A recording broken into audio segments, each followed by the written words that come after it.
Iris pressed her back against the old barn wall, trying to make herself disappear into the wood. She held her breath, listening. Footsteps crunched on the gravel outside, getting closer. Between her and the doorway stood a massive black stallion, a shadow brought to life. His ears were pinned back flat against his skull. Every muscle in his body was coiled tight, like a spring ready to snap. He was guarding her. But here's the thing that made no sense. This horse had never seen her before in his life. Just 3 hours ago, she was a ghost in her own house, a girl whose only goal was to stay invisible. Now she was cornered in a derelict barn with a wild animal, and that animal was the only thing keeping her stepfather from getting inside. The stallion kept looking back at her. His eyes were dark and intense, and held a strange kind of understanding, almost like he was remembering something that hadn't happened yet. Malachi's voice sliced through the night. "I know you're in there, girl. That horse don't scare me." But his footsteps had stopped. They weren't moving closer anymore. For the first time in years, something was protecting her. And it was something that had no reason at all to care if she lived or died. But the strangest part, the straw scattered at her feet, the stuff that should have just smelled like dust and hay, was dark and sticky in places. It was soaked with old bloodstains. Someone else had hidden in this exact spot before. And the stains told her they hadn't made it out. Malachi's voice came again, closer this time, right outside the flimsy door. "That horse don't scare me," he repeated, but his voice had a tremor in it now. He was lying. Something was keeping him out. Something was protecting her from the man who had turned her life into a walking nightmare. It all started earlier that night. Iris was at the sink, washing dishes, when she heard the sound she always dreaded.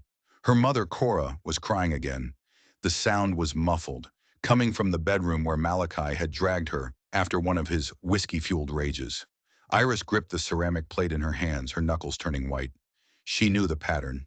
First her mother, then him coming to find someone else to take his anger out on. She was right.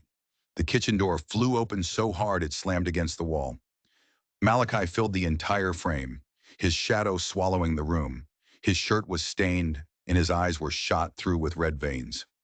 "Your mother's been telling lies about me again," he growled, his voice low and dangerous. He took a heavy step toward her. "Saying I've been too rough with you." Iris backed away until the edge of the sink dug into her spine. Her heart hammered against her ribs. She knew the signs all too well. The way his hands slowly clenched into massive fists. The way his voice dropped to a whisper right before he exploded.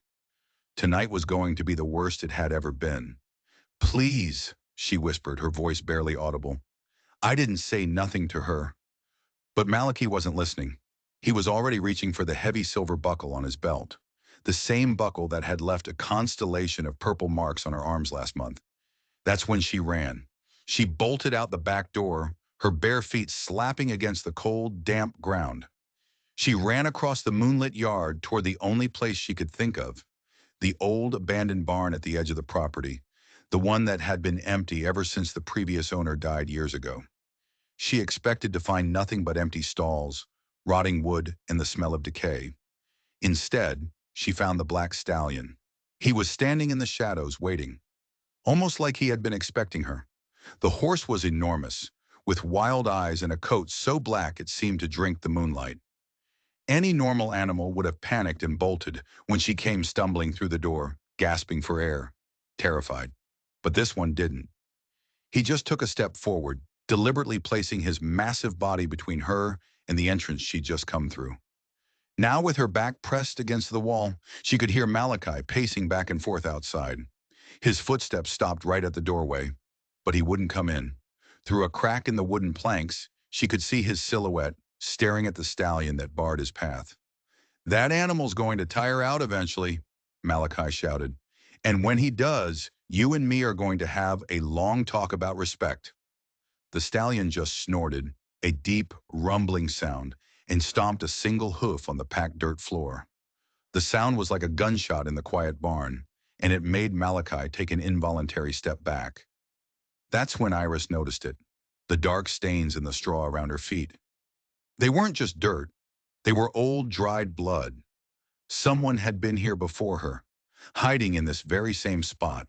But as she looked closer, Her blood running cold, she realized the stains weren't just random splashes. They formed a clear pattern. The pattern of something, or someone, being dragged across the floor. And in the far corner of the barn, half hidden under a pile of moldy hay, she saw a flicker of color. It was a piece of torn fabric. Someone else had run to this barn for safety. The real question was, had they ever made it out alive? The torn fabric in the corner wasn't just any piece of cloth. It was blue, a faded cornflower blue, the exact same color as the dress her mother had been wearing the day she first brought Malachi home all those years ago. Iris crawled toward it, her whole body shaking. She reached out and picked up the blood-stained scrap of material. It was stiff with age and something else. The stallion watched her every move, his dark eyes never leaving her, but he would occasionally flick an ear toward the door, where Malachi's shadow still lurked. Every few minutes her stepfather would shout another threat, but he still hadn't tried to come inside. Something about this horse held him at bay, and Iris was starting to think she knew why. She pushed aside more of the rotting hay. She found more. A woman's hair ribbon so brittle with age it nearly crumbled in her fingers. It was stained dark brown. A small wooden button, the kind from a simple blouse clearly torn off in a struggle. Then she saw the scratches on the barn wall. They were faint, barely visible in the slivers of moonlight cutting through the boards. But they were words, carved with desperate, broken fingernails. "He killed me." The air left Iris's lungs in a rush. She felt sick. This wasn't the first time. This wasn't the first time Malachi had chased a woman into this very barn, and whoever had hidden here before her hadn't survived. The realization hit her like a punch to the gut. Her mother hadn't been Malachi's first wife. Outside, Malachi's voice suddenly changed. It was sickly sweet. "Iris, honey, I'm sorry I scared you. Come on out now. We'll talk about this like adults. Your mama's worried sick about you." She knew he was lying. Cora was probably locked in their bedroom, nursing whatever new bruises he'd given her. Malachi was a master of hurting people just enough to keep them terrified and silent, but not enough to leave marks that would raise questions in town. The stallion's ears twitched at the sound of Malachi's fake concern. He let out a low, soft snort, as if he recognized the lie too. Slowly, Iris reached out a trembling hand and touched the horse's neck. His coat was warm and solid under her palm. She could feel the steady, powerful beat of his heart. He didn't pull away. "You've seen this before, haven't you?" she whispered, the words meant only for the animal. "You know what he can do." As if he understood, the stallion shifted his weight and moved closer to the wall, where the desperate message was carved. He lowered his head and breathed softly against the scratched letters, then looked back at Iris. The expression in his eyes seemed almost human. That's when she heard it, a sound that made her blood freeze in her veins, the high-pitched squeak of rusty hinges. Malachi wasn't at the main door anymore. He was opening the small side entrance, the one she had completely forgotten about in her panic. "Found another way in, didn't I?" His voice came from behind her now, so much closer. "That horse might be able to guard one door, but he can't guard them all." The stallion spun around, but it was too late. He was on the wrong side of the barn. Malachi stood between them, his face twisted into a cruel, triumphant smile. In his hand, he held a length of thick rope, and his practiced fingers were already fashioning a loop at the end. "See? I know a thing or two about handling wild animals," Malachi said, his eyes fixed on her as he advanced slowly, "and little girls who don't know their place." But as he raised the rope, the stallion did something impossible. He reared up on his hind legs, his massive body blocking out the moonlight, and he let out a sound that wasn't a whinny, and it wasn't a scream. It was something else entirely, a piercing call that echoed across the fields like a signal. And from the darkness outside, other horses answered. The ground began to tremble with the sound of thundering hooves, dozens of them, getting louder, louder. Malachi's confident smile vanished. He stared past Iris, his eyes wide with disbelief. He finally realized the stallion hadn't been alone. Through the gaps in the barn walls, Iris could see them, shapes moving in the darkness. A whole herd of wild horses surrounding the building. "What the hell?" Malachi muttered, the rope now hanging limp in his hand. These weren't just random animals. They moved with a clear purpose, their bodies forming a living wall, blocking every single exit from the barn. The stallion inside had called for his herd, and they had come. Iris pressed herself flat against the wall as Malachi spun around, his eyes darting from the main door to the side entrance he'd just used. He was trapped. Suddenly, he was the one trapped in the same barn where he had cornered his victims before. The wild horses outside began to circle the building. Their hooves pounded the earth in a steady, rhythmic beat that sounded like war drums in the dead of night. "This is impossible," Malachi whispered, backing away toward the center of the barn. "Animals don't act like this." But Iris was starting to understand everything. She crawled back to the corner where she'd found the scrap of blue dress. She examined the fabric again, more carefully this time. Stitched into the seam, almost invisible, was a small embroidered label with two initials. MB, Martha Brooks, Malachi's first wife. The one he always claimed had died in a tragic accident on the road. The truth hit her like a bolt of lightning. Martha hadn't died in any accident. She had run to this barn, just like Iris. She had been seeking shelter from the man who was supposed to love and protect her. But Martha hadn't been lucky. Martha hadn't had the stallion waiting for her. Iris looked up at Malachi. He was sweating now, despite the cool night air. "Her name was Martha, wasn't it? Your first wife." Malachi's face went completely white. How do you know that name?" "Because you killed her," Iris said, her voice shaking but clear. "You killed her right here in this barn, just like you were planning to kill me." The stallion snorted and took a menacing step toward Malachi. He raised the rope defensively, but the horse wasn't afraid of it. If anything, the horse seemed to recognize it. Iris realized with a fresh wave of horror that he'd probably used a rope on Martha too.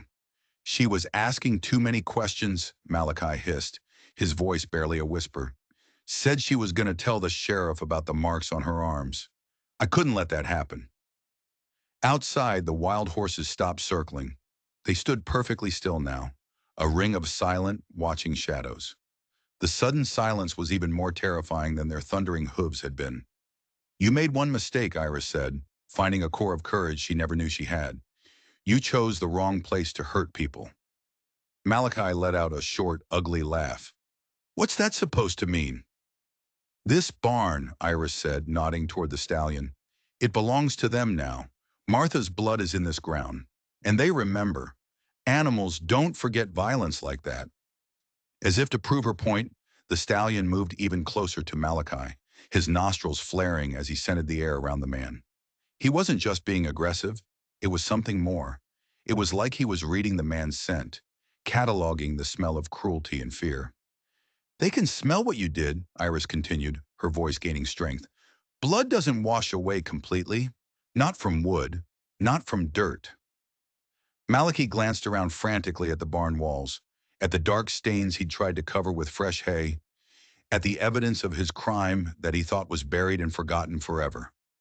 For the first time since Iris had known him, he looked truly, deeply afraid. And that's when they both heard the sound that made Malachi's face go completely pale. The distant, rising wail of sirens, cutting through the night. The sirens grew louder with every passing second, and Malachi's breathing became ragged and shallow.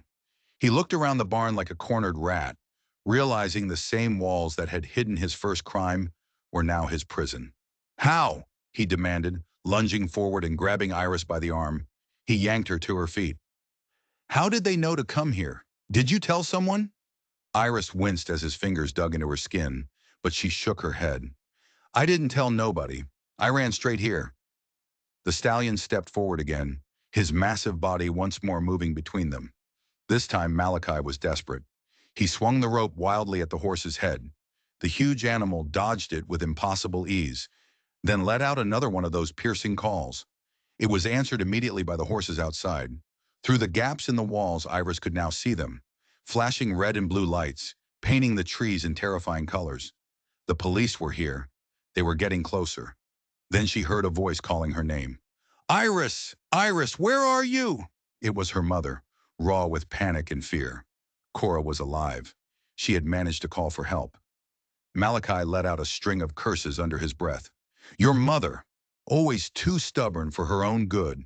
I should have finished her off years ago, just like I did Martha. But you didn't, Iris said, wrenching her arm free from his grip. And now everyone's going to know what you really are.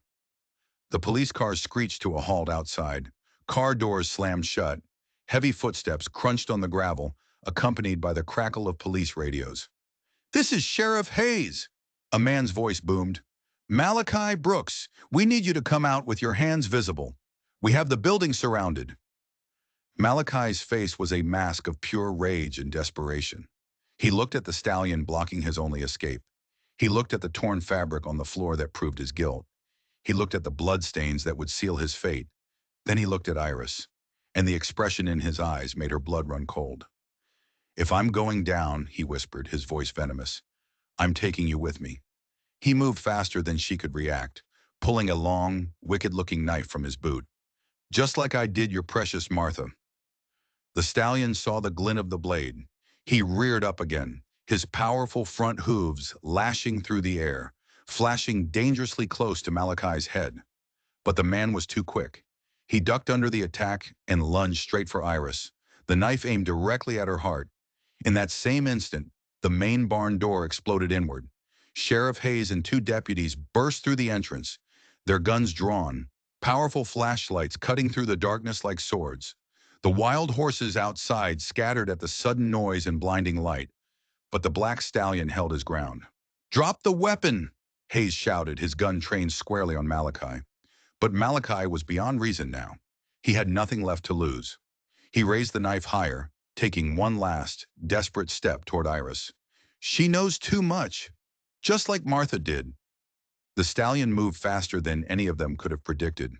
He slammed into Malachi's side with the force of a battering ram. The impact sent the man flying across the barn. The knife spun through the air, landing harmlessly in a soft pile of hay. Malachi hit the far wall with a sickening thud and crumpled to the ground, groaning, clutching his ribs. The deputies swarmed him in seconds, pulling his arms behind his back, the sharp click of handcuffs echoing in the sudden silence. As they hauled Malachi to his feet, he looked back at the stallion with a mixture of raw fear and pure hatred. "That animal, it ain't natural," he mumbled through bloody lips. "Animals don't act like that." Sheriff Hayes glanced at the horse, who was now standing calmly beside Iris as if nothing had happened. Then he looked at the evidence scattered all over the barn floor. "Maybe they do," he said quietly, "when they've seen enough evil." But even as the deputies dragged Malachi away, Iris could see the unanswered questions in the sheriff's eyes. How had a wild horse known to protect her? And why had an entire herd surrounded this barn like they were standing guard? Some mysteries, she realized, were better left unsolved. As the patrol car drove away, carrying Malachi into the night, Sheriff Hayes stayed behind in the barn with Iris and the stallion. The other wild horses had retreated to the tree line, but they hadn't left. They stood like silent sentinels, watching. "Your mother's in the ambulance getting checked out," Hayes told Iris gently. "She's got some bad bruises and a broken wrist, but she's going to be okay. She was the one who called us." Iris nodded, a wave of relief so powerful it almost buckled her knees. She had imagined the worst when she'd heard Cora crying. "Can you tell me what happened here tonight?" the sheriff asked, pulling out a small notebook. His flashlight beam played across the evidence. The torn dress, the hair ribbon, the blood stains that told their own silent story of violence. Iris told him everything. How she had run to the barn, how the stallion had stood between her and Malachi, and how she had uncovered the tragic fate of Martha Brooks. As she spoke, Hayes knelt and examined the desperate words carved into the wall, his face grim. "Martha Brooks disappeared 5 years ago," Hayes said, his voice low. "Malachi reported her missing, said she'd run off with some other man. We searched for weeks, but we never found a single trace of her." "She never left," Iris said, her fingers brushing against the torn piece of fabric. "She died right here, hiding from him, just like I was." The sheriff nodded slowly. "We'll need to excavate this area, see if we can find more. This whole barn is a crime scene now." As if he understood every word, the stallion moved deliberately to the far corner of the barn, the spot where the bloodstains were the heaviest. He lowered his massive head and nudged at a particular spot on the dirt floor. Then he looked back at Sheriff Hayes with an expression of unmistakable urgency. He's trying to show us something, Iris said. Hayes approached the horse carefully, his movements slow and non-threatening. The stallion didn't back away. He just stood his ground, continuing to nose at that one spot in the dirt. The sheriff knelt down. He brushed away the loose topsoil and straw. His flashlight beam revealed something that made him suck in a sharp breath. Partially buried in the earth was a human bone. Jesus, Hayes whispered, standing up quickly. We're going to need the forensics team out here first thing in the morning. Iris felt sick, but a part of her wasn't surprised. She had known somehow that they would find Martha's remains here. What amazed her was that the stallion had known exactly where to look. Sheriff, she said, the pieces clicking into place in her mind. I think this horse lived here before, when Martha was still alive. Hayes looked at the stallion with a new understanding. You think he belonged to her? Maybe, Iris said. Or maybe he just saw what Malachi did to her 5 years ago. Animals don't forget trauma like that. They remember people who are dangerous. As if to confirm her theory, the stallion walked over to an old wooden post and rubbed his head against it, almost affectionately. Hanging from a rusty nail was a frayed rope halter, the kind used for leading horses. It was small and delicate, clearly meant for a gentler hand than Malachi's. Martha loved horses, Hayes said, a flicker of recognition in his eyes. Her old neighbors used to complain about her feeding all the strays, said she had a way with wild animals that was almost... He stopped himself before he could say the word magical, but Iris knew what he meant. Some people just have a connection with animals, a gift. Martha had clearly been one of those people, and that gift had made her horses fiercely protective of this place, even 5 years after her death. That's why they came when he called, Iris realized out loud. They remember her, and they remember what he did. The stallion let out a soft nicker, as if agreeing. Then he turned, walked to the main barn door, and stood there, looking back at them expectantly. I think he wants us to follow him, Hayes said. Maybe there's more evidence outside. But as they stepped out of the barn and into the pre-dawn light, they discovered something else entirely. Something that made the horror of the night both more tragic and more hopeful than Iris could have ever imagined.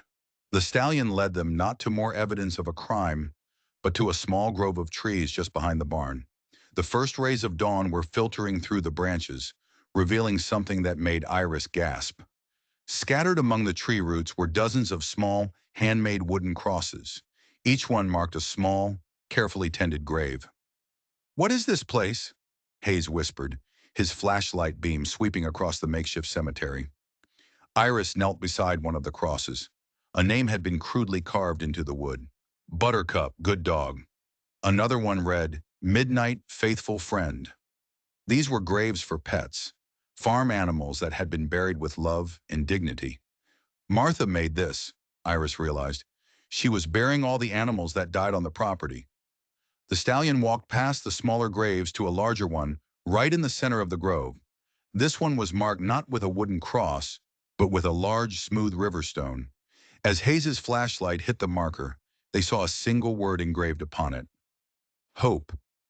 Hope was probably her favorite horse, Hayes said quietly, the one that died before Malachi came along.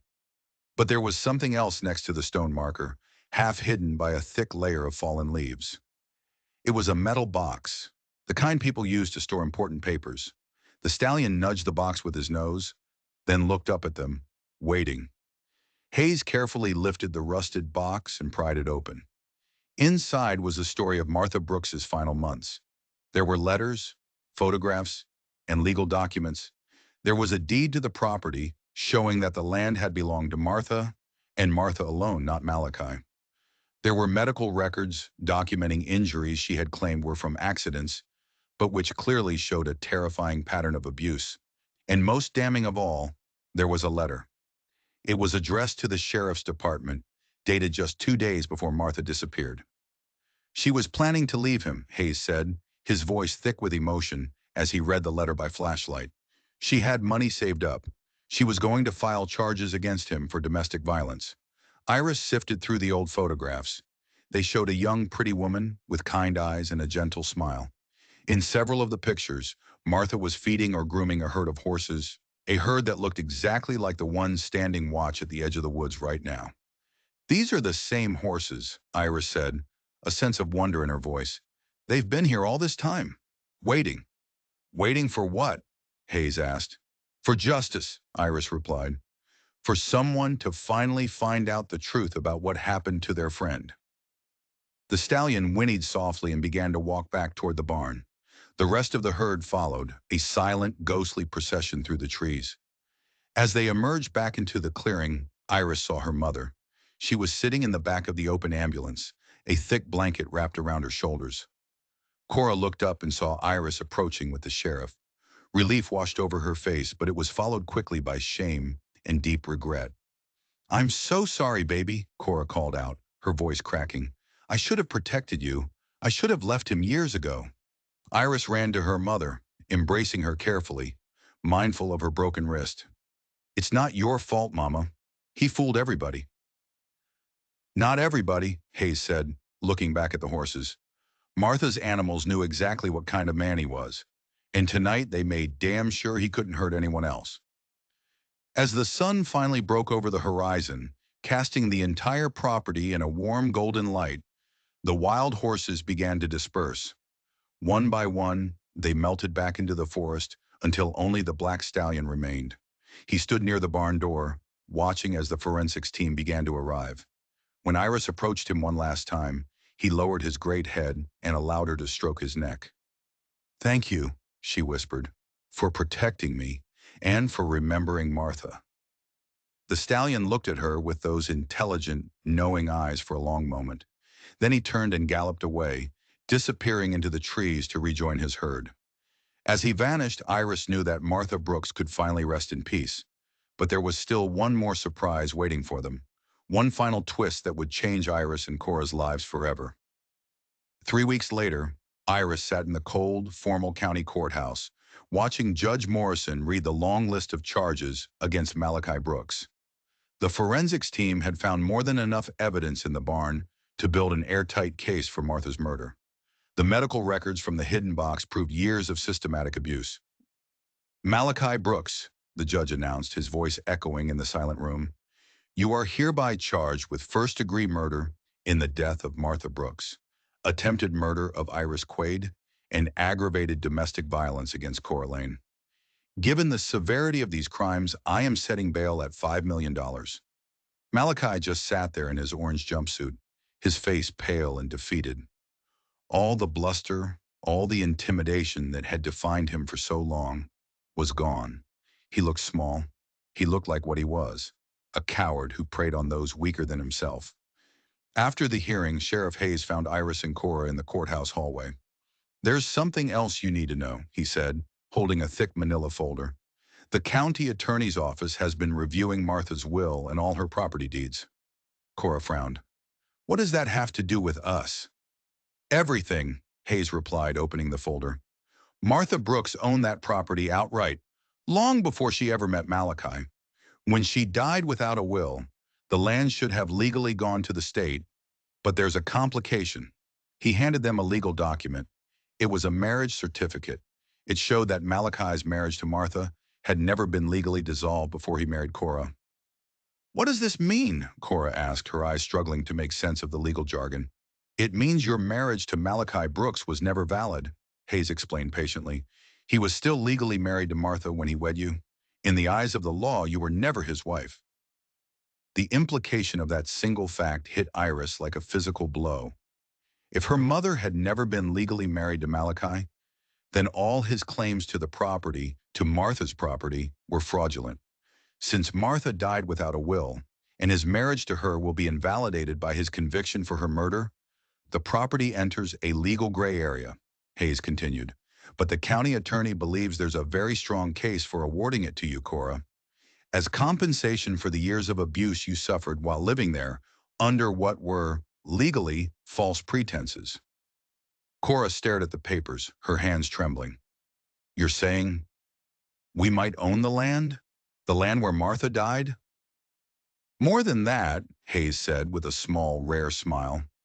The property includes 40 acres of prime pasture land, the house, the barn, and mineral rights that could be worth a considerable sum. Martha came from a wealthy family. They left her well provided for. As they drove back to the temporary shelter they'd been staying in, Iris couldn't stop thinking about it. It felt strange, inheriting something that had been the site of so much pain and tragedy, but it also felt like justice, like the closing of a circle. "What do you think we should do with it?" Cora asked as they pulled into the parking lot. Iris knew the answer immediately. "I want to fix up the barn," she said. "Turn it into a proper stable, a sanctuary for rescue horses. I think Martha would have liked that." Cora smiled, and for the first time in as long as Iris could remember, it was a real smile, one that reached her eyes. "I think that's a beautiful idea, baby." That night, as they lay in their narrow shelter beds, Iris thought she heard a familiar sound outside the window. She slipped out of bed and peered out into the darkness. At the far edge of the parking lot, a familiar silhouette was standing under a streetlight. The black stallion was there. He had found them. He was watching over them, even in this strange new place. When he saw her at the window, he let out a soft nicker, then turned and melted back into the shadows. Some protectors, Iris realized, never truly leave. 6 months later, Iris stood in the doorway of the newly renovated barn. She watched as a young colt, his leg wrapped in a clean white bandage, took his first tentative steps on a bed of fresh, clean straw. The building that had once been a place of unimaginable horror was now a sanctuary, a place of healing for injured and abandoned horses. Malachi Brooks had been convicted on all counts and sentenced to life in prison without the possibility of parole. The trial was short. The evidence was so overwhelming the jury only deliberated for 2 hours. He would never hurt anyone ever again. "How's he doing?" Cora asked, joining Iris at the barn door. Her mother's face had filled out in the months since they had moved onto the property. The constant, hunted look of fear that had haunted her eyes was finally completely gone. "Better every day," Iris replied, watching the colt nuzzle his mother. "Doc Peterson says his leg should heal up perfectly." They had turned Martha's 40 acres into the one thing she would have wanted, a horse rescue specializing in animals that had been abused or neglected. Word had spread, and they now housed 12 horses, all in various stages of recovery. The barn itself was unrecognizable. They had torn out the old dark wooden walls where Martha had carved her final, desperate message, replacing them with clean, bright pine boards. The blood-stained dirt floor was gone, replaced by thick rubber mats over smooth concrete. And in the corner where Martha's remains had been found, they had planted a small garden of wildflowers. A simple stone marker read, "Martha Brooks, friend to all creatures." It was the memorial she never got. "Look who's here," Cora said, pointing toward the pasture fence. The black stallion stood at the gate, just as he did every single evening around sunset.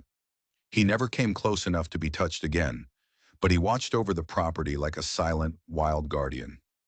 The other horses from his herd were often visible, grazing in the far pasture, always keeping their distance, but adding to the profound sense of peace and protection that now surrounded the place. "He's waiting for his apple," Iris said, pulling the fruit from her jacket pocket. This had become their ritual. Every evening, Iris would leave a crisp red apple on the top of the fence post, and the stallion would come and get it only after she had walked away. It was his way of accepting their presence while still maintaining his wild, fierce independence. As Iris placed the apple on the post, she thought about how much her life had changed in the 6 short months. The scared, invisible girl who had hidden in this barn was gone. In her place was a young woman who had found her purpose, caring for animals who had suffered just like she had. "Dinner's ready," Cora called from the small new house they had built on the hill overlooking the pastures. Iris took one last look at the stallion, who was already walking toward the fence for his evening treat. "Thank you," she whispered, the same words she said every night. The horse looked up at her with those intelligent dark eyes, then lowered his head to take the apple. In that moment, Iris felt the presence of Martha Brooks, not as a ghost, but as a legacy of kindness that lived on in this place, in the lives they had saved. As she walked toward the little house, where warm light spilled from the windows, Iris knew that some endings are really just beginnings in disguise. The property that had witnessed so much pain was now a place of healing, and the horses that roamed these fields would never know fear again. Behind her, the stallion finished his apple and galloped off into the gathering darkness, powerful, free, and protected, just as Martha would have wanted. If you enjoyed this story, click the video on your screen now to watch another unforgettable Western tale where courage and justice collide in ways you never expected. Don't forget to subscribe and consider leaving a super chat to help us keep bringing you more stories like these. Your support means everything.